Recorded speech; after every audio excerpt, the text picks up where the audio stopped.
पाना है तो आपको सर झुकाकर भी चलना आना चाहिए और सर उठाकर अपना आत्मसम्मान भी बनाकर चलना आना चाहिए। इसलिए कहा जाता है कि कद बढ़ा नहीं करते एड़ियां उठाने से, कद बढ़ा नहीं करते एड़ियां उठाने से, ऊंचाइयां मिलती है सर झुकाने से। और ये व्यक्तित्व के बारे में मैं कह रही हूँ जो आज के हमारे मुख्य अतिथि महोदय हैं, तो आपकी तालियों की गड़गड़ाहट के साथ स्वागत करेंगे।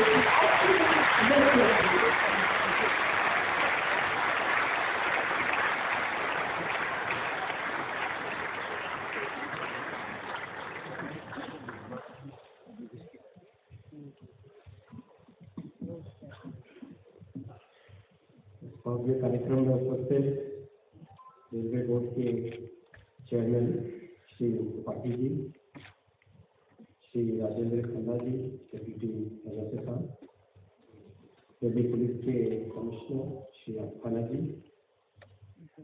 आरपीएफ के डीजी साहब श्री संजय चंद्र जी, मेरे साथ दिल्ली के विभिन्न बोर्ड में काम किए हुए साथी अतुल करवल जी, शहर के सेक्रेटरी सुबोध जायसवाल जी, पहले के साथ काम किए हुए कुलदीप सिंह जी, रेलवे बोर्ड के एडिशनल मेंबर्स, जनरल मैनेजर, दूसरे सभी डिपार्टमेंट से, फोर्सेस से आए हुए सभी ऑफिसर्स, आरपीएफ के मेरे साथी जवानों, आपके परिवार के मेंबर्स, आप सबको मेरा बहुत बहुत हार्दिक अभिनंदन।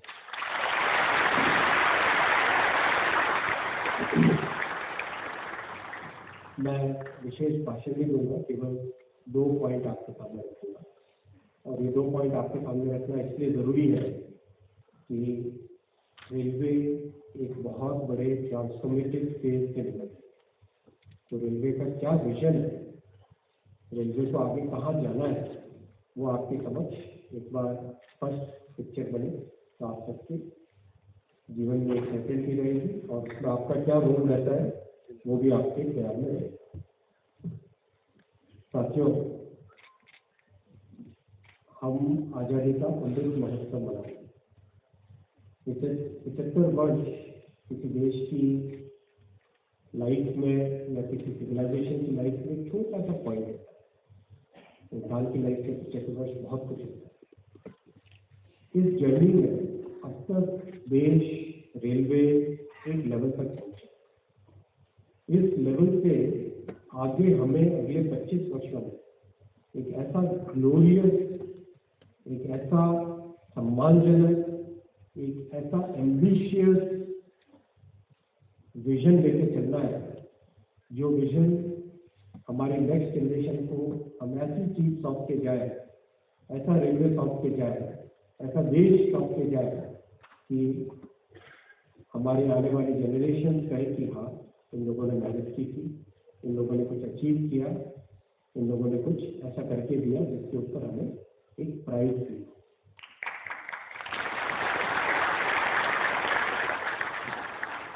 रेलवे के लिए प्रधानमंत्री श्री नरेंद्र मोदी जी का एक विशेष विजन है, एक स्पष्ट दर्शन है, एक स्पष्ट कल्पना है, एक ऐसा एम्बिशियस विजन। इसके कई कारण हैं। एक कारण आप और हम सब जानते हैं, उनके जीवन का एक बहुत महत्वपूर्ण काम रेलवे के साथ जुड़ा हुआ है, वर्दगर स्टेशन। दूसरा, आज की इकोनॉमी में जिस लेवल पर हम हैं, उस लेवल पे अगर हमें आगे जाना है और हमें जाना ही तो उसमें रेलवे को ट्रांसफॉर्म करना बहुत ज़्यादा जरूरी है। इकोनॉमी तभी ट्रांसफॉर्म होगी जब रेलवे का, इसलिए बहुत जरूरी है कि रेलवे में एक ऐसा फंडामेंटल ट्रांसफॉर्मेटिव चेंज आए जो कि इकोनॉमी को मल्टीप्लाई करा सके, देश में हमारे नागरिकों की जो एस्पिरेशन है उन एस्पिरेशन को फुलफिल करें। इस विषय में अगर हम देखें तो 5 इम्पॉर्टेंट एलिमेंट, सबसे इम्पॉर्टेंट एलिमेंट है जिनकी हम सेवा के लिए जो हमारी एग्जिस्टेंस है वो है समाज के अंतिम छोर पे बैठे हुए व्यक्ति, bottom of the pyramid, marginalised section. ऐसे व्यक्ति जो कि दूर दराज के दुर्गम क्षेत्रों में रहते हैं, जिनको हम जैसे बड़े शहरों में रहने वाली फैसिलिटीज जो मिलती है वो फैसिलिटीज नहीं मिलती। तो ये अंत्योदय की फिलॉसफी है रेलवे के ट्रांसफॉर्मेशन में। सबसे पहला एलिमेंट है, हमें हर वक्त हमारे हर प्रोग्राम में, हर स्कीम में, हमारे हर एक्शन में, हमारे हर इंस्टीट्यूशन में बॉटम ऑफ द पिरामिड समाज के अंतिम छोर से बैठे व्यक्ति के बारे में हमें सोचना है, उसी के हिसाब से हमें काम करना है, उनको मन में रख के काम करना है। हमारे हर एक्शन में ये प्रतिबिंबित होना चाहिए कि समाज के अंतिम छोर से जो बैठा हुआ व्यक्ति उसके लिए हम क्या करते हैं। सबसे पहला विजन का दूसरा एलिमेंट है टेक्नोलॉजी को रैपिडली एब्जॉर्ब करें।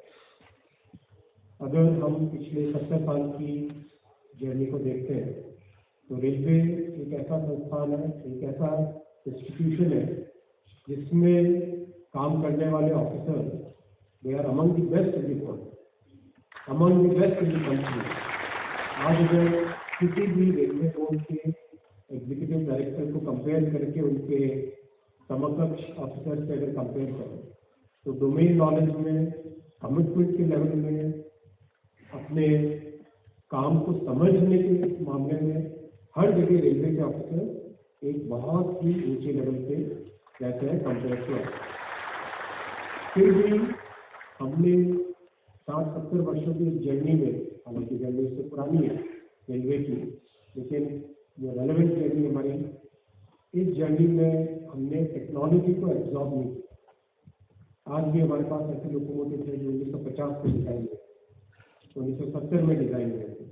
ऐसे कोचेज में चलते हैं जो 1970-1975 में दुनिया उनसे आगे बढ़ चुकी थी, लेकिन आज भी हम उन्हीं को जाते हैं।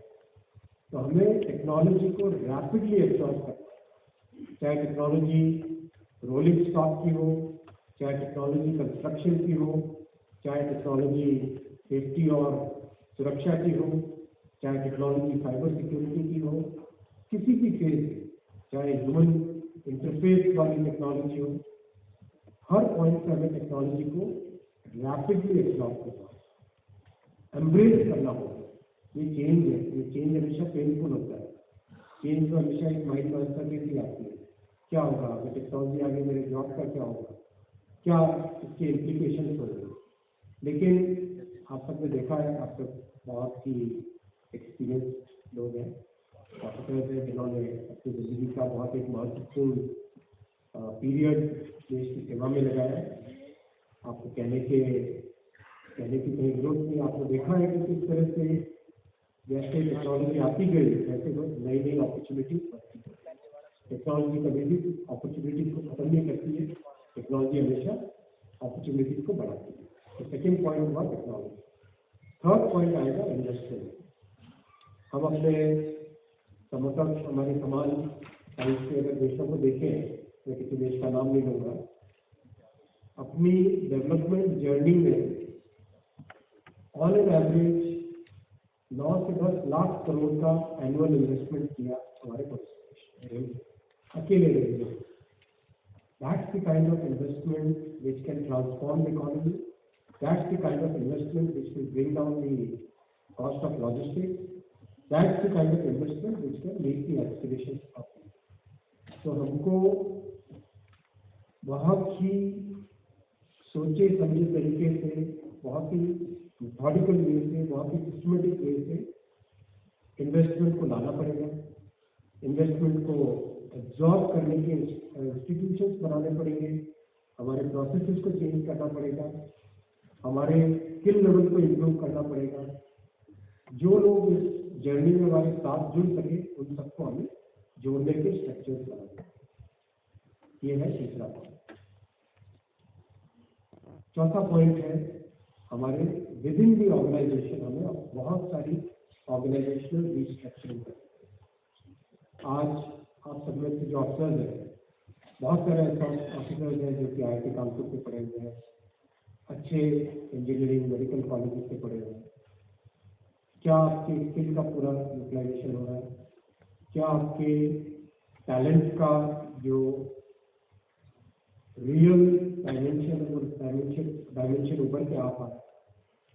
क्या रेलवे के ऑफिसर्स को सफिशिएंट अपॉर्चुनिटीज मिल रही है?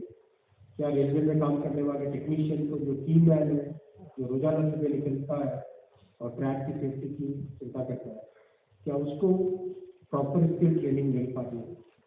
क्या हम अपने डिपार्टमेंटल साइलोज से बाहर निकल के सोचने की क्षमता में है? इन सब प्रश्नों के जवाब हमें अपने आप को ही ढूंढना चाहिए। कोई बाहर से कंसल्टेंट आके सिखाने वाला नहीं है, कोई बाहर से आके हमें सुधारने के लिए या बाहर से आके हमें रिफॉर्म करने के लिए कोई व्यक्ति नहीं चाहिए। हमें अपने ही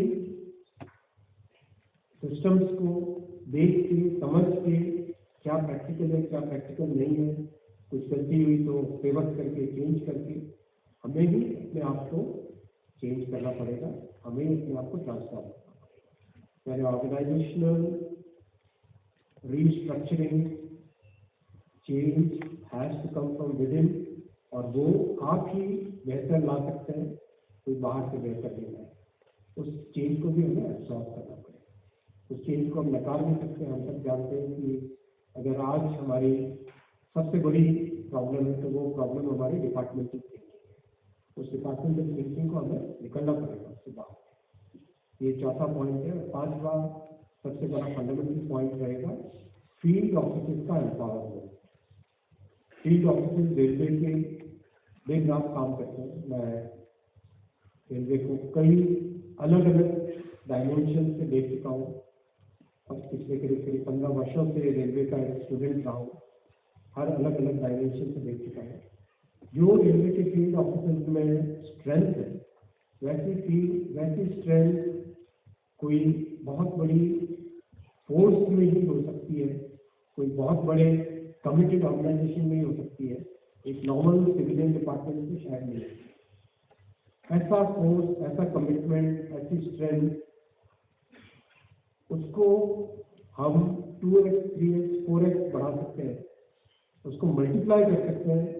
उसको हम अगर फील्ड यूनिट्स को, फील्ड ऑर्गेनाइजेशन को, जैसे डिवीजन का ऑर्गेनाइजेशन, जैसे हमारे कंस्ट्रक्शन के ऑर्गेनाइजेशन, जैसे हमारे स्टेशन मास्टर, इनको अगर हम और एम्फसाइज और एम्पावर करें टेक्नोलॉजी के पॉइंट ऑफ व्यू से, डिसीजन मेकिंग के पॉइंट ऑफ व्यू से, जहाँ एक्स्ट्रा टैलेंट चाहिए, एक्स्ट्रा मैन पावर चाहिए, एक्स्ट्रा मैन पावर देने के पॉइंट ऑफ व्यू से, एक्स्ट्रा फंड्स देने के पॉइंट ऑफ व्यू से, हर एक पॉइंट ऑफ व्यू से एम्पावर अगर करेंगे तो हम आने वाले समय में जर्नी को बहुत ही एक अच्छी जर्नी बना सकते हैं। इन 5 पॉइंट्स पे रेलवे को ट्रांसफॉर्म करना। ये 5 पॉइंट कोई लिखित या कोई ऐसे कांस्टेंट पॉइंट्स नहीं, ये 5 केवल एक फ्रेमवर्क। इस फ्रेमवर्क में हमें हर वक्त सोचना है और इसी फ्रेमवर्क में हमें आगे बढ़ना है। इस फ्रेमवर्क में आरपीएफ का रोल एक बहुत इम्पोर्टेंट है, क्योंकि एक नॉर्मल यूनिफॉर्म सर्विस या एक नॉर्मल यूनिफॉर्म फोर्स जैसा सीआरपीएफ होती है या जैसे बीएसएफ है, उससे बहुत अलग रोल है। आपका रोल कहीं ना कहीं एक स्टेट पुलिस और एक आर्म फोर्स के बीच में कहीं है। एक टिपिकल पैरामिलिट्री फोर्स की तरह भी नहीं आप, और एक fully law and order maintain करने वाले स्टेट पुलिस की तरह भी नहीं। इस यूनिक रोल के लिए जो चेंजेस करने पड़ेंगे, इस यूनिक रोल को और एनहांस करने के लिए और बढ़ाने के लिए जो चेंजेस करने पड़ेंगे, उसके ऊपर मंथन चालू हुआ है। बीच में डीजी साहब और आपके बहुत सारे सीनियर ऑफिसर्स से आके मेरे साथ एक बहुत डिटेल डिस्कशन किया था। उस डिस्कशन में मैंने ऑफिसर्स को बोला था कि आप मुझे रेल मंत्री के हिसाब से बात मत करना, think of it as 2 professionals discussing a serious issue। इस सीरियस इशू को कैसे सॉल्व करना है, उस पॉइंट ऑफ व्यू से हमें सोचना। इसी फिलॉसफी से हम आगे बढ़ेंगे। और मुझे मेरी जानकारी में है और मैं इस चीज़ को रियलाइज भी करता हूँ कि फोर्स के आरपीएफ के बहुत सारे इश्यूज हैं इन इश्यूज को हमें एक एक करके सॉल्व करना है। सॉल्व करने के लिए जैसा प्रधानमंत्री जी कहते हैं, केवल मैनेजमेंट वर्सेस हो ये सोचने की फिलॉसफी नहीं रखनी पड़ेगी। हमें सबका साथ, सबका विकास, सबका विश्वास और सबका प्रयास वाले पॉइंट को रीएम्फसाइज करूँगा। अगर मंत्री जी को प्रयास करना है, बोर्ड को प्रयास करना है, तो साथ ही साथ आप सबको भी उसके लिए प्रयास करना पड़ेगा। चेंज आसान नहीं होती है, चेंज हमेशा एक डिफिकल्ट चीज़ होती है, लेकिन उसमें उस चेंज के लिए अगर हम प्रयास करेंगे तो मुझे कॉन्फिडेंस है, विश्वास है कि आज जैसे टेक्नोलॉजी एडॉप्शन के लिए 5 इनिशिएटिव, 6 इनिशिएटिव ऐसे बड़े बड़े इनिशिएटिव्स हुए जिससे दुनिया आज उसको देख रही है और आके उनका एक नजरिया भारतीय रेलवे के प्रति चेंज है। ऑर्गेनाइजेशनल चेंज में आज एक बहुत बड़ा फंडामेंटल चेंज का गैजेट नोटिफिकेशन होने वाला है, और भी कुछ हुए पहले, और आज एक बहुत बड़ा गैजेट, बहुत ही फंडामेंटल सिस्टमिक चेंज वाला एक गैजेट नोटिफिकेशन आने वाला है। तो इस तरह की चेंजेस संभव, ऐसी चेंजेस आपके लिए भी संभव होगी। तो मैं आपसे निवेदन करूँगा, आप सब अपने अपने डिस्कशन के जो भी फोरम्स हो, चाहे वो ऑनलाइन हो चाहे फिजिकल हो, उसमें आप बैठे डिस्कस करें और लॉजिकली पॉइंट्स को लेकर उन पॉइंट्स के ऊपर एक्शन लेने की जिम्मेदारी हमारी है। वो मैं आपको गारंटी देता हूँ कि जो पॉइंट या तो मैं आपको कन्विंस करूँगा या आप मुझे कन्विंस करेंगे। ये कोई वन वे डिस्कशन कभी नहीं होगा। We will sit together, sit across the table and convince each other whose whatever is the final discussion will move forward.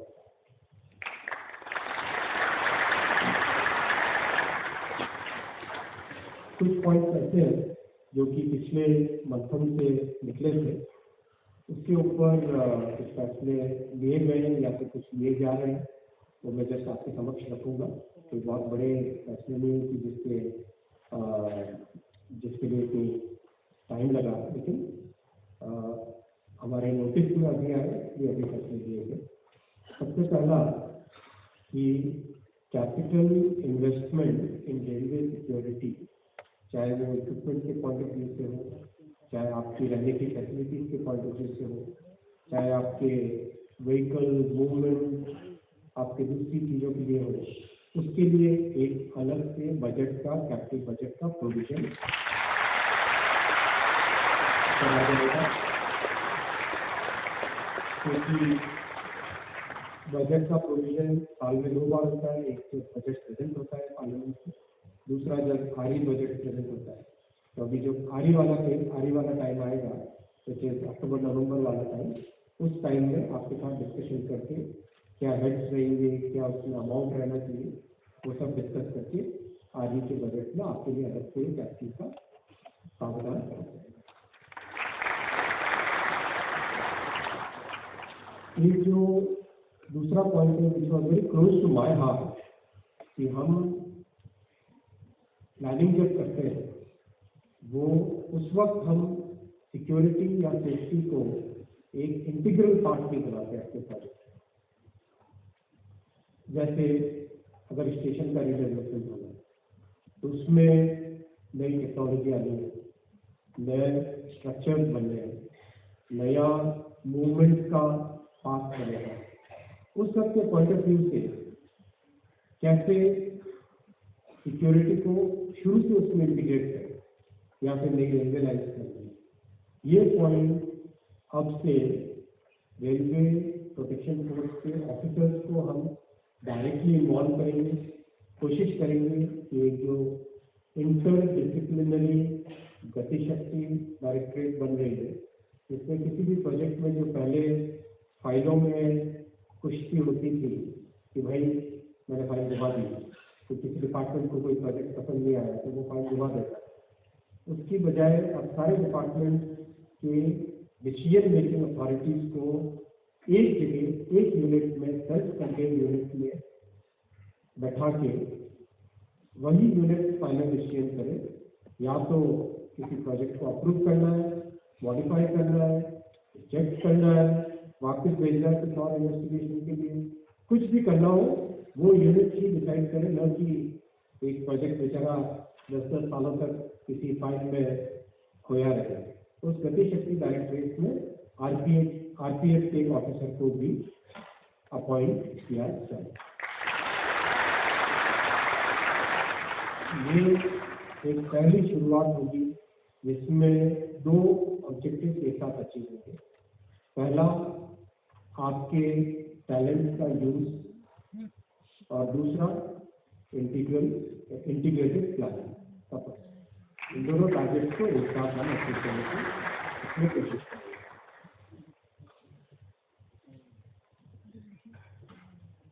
एक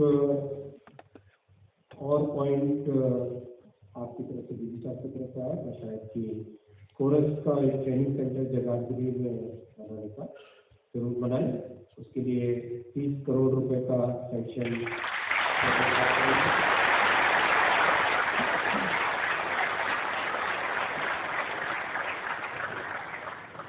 ये कुछ पॉइंट्स थे आपके सामने। वही पॉइंट रखने थे मुझे, एक तो रेलवे का विजन और इस रेलवे के विजन में आरपीएफ को कैसे इंटीग्रेट करना। आप सभी अधिकारी और सदस्य जिन्होंने आज वीरता के पदक लिए, पुलिस पदक, जीवन रक्षा पदक, जो भी सम्मान लिए, ये सम्मान आपके भी है, आपके परिवार के भी है, आपकी फोर्स के, आपके यूनिट के भी है और हम सभी को। आप सबको जय हिंद, नमस्कार।